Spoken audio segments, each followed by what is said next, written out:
Hello student, anti net education preparation की sequence के regarding आज का जो हमारा टॉपिक रहेगा दैट इज़ मैरी वॉलस्टोनक्राफ्ट।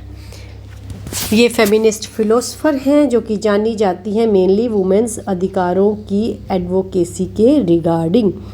अब indication of rights of women, ये इनकी एक बहुत ही महत्वपूर्ण बुक है जिसमें इन्होंने वुमेन राइट्स के ऊपर बहुत ज़्यादा ज़ोर जो है वो दिया है। देन बात करते हैं dimensions of school education according to Wollstonecraft. ये कहती हैं कि जो एजुकेशन प्रोवाइड की जाती है सोसाइटी में वो मेन और वुमेन के लिए इक्वल होनी चाहिए।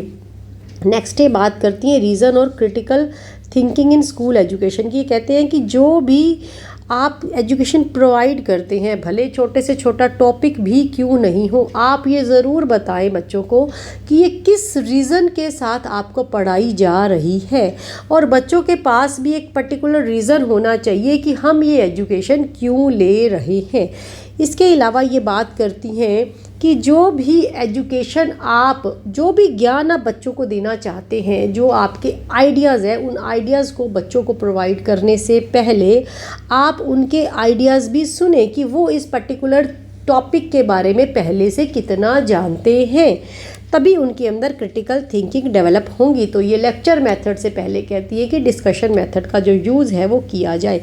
प्रैक्टिकल एजुकेशन की बात करती हैं, वोकेशनल ट्रेनिंग और लाइफ स्किल्स की ये बात करती हैं। ये वुमेन एम्पावरमेंट और उनकी इंडिपेंडेंसी की बात करती हैं। फिज़िकल एजुकेशन और मॉरल एजुकेशन के ऊपर ये एम्फेसाइज जो है वो देती हैं।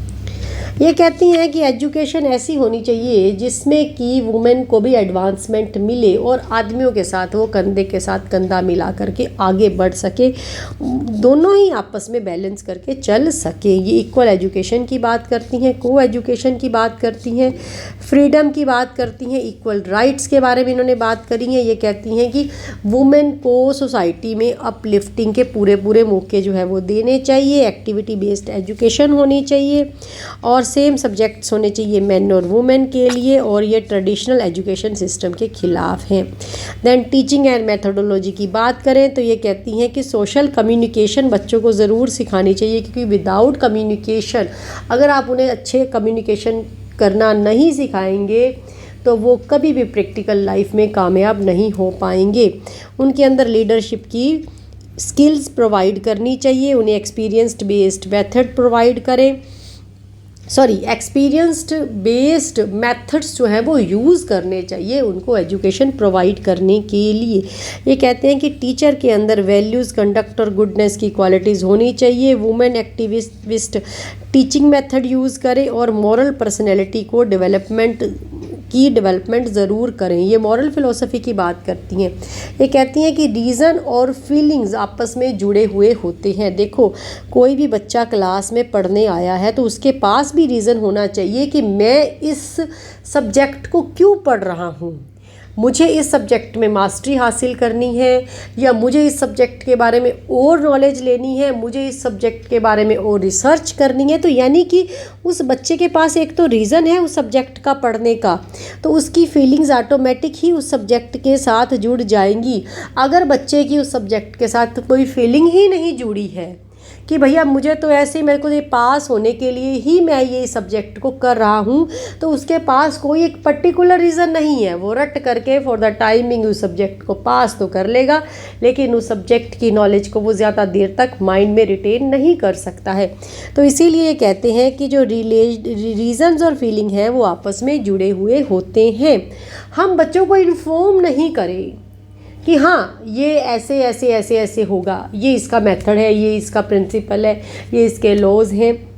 नहीं, हम उनके बच्चों के पास खुद का रीज़न होना चाहिए कि मुझे इस सब्जेक्ट को क्यों पढ़ना है। अगर मुझे टीचर ने एक मेथड बताया तो इस एक मेथड से मुझे और 4 मेथड डेवलप करने हैं, और वो तभी हो पाएगा जब बच्चों की फीलिंग्स उसके साथ जुड़ी हुई होंगी। ठीक है। ये कहती हैं कि वुमेन को भी इक्वल एजुकेशन प्रोवाइड करनी चाहिए।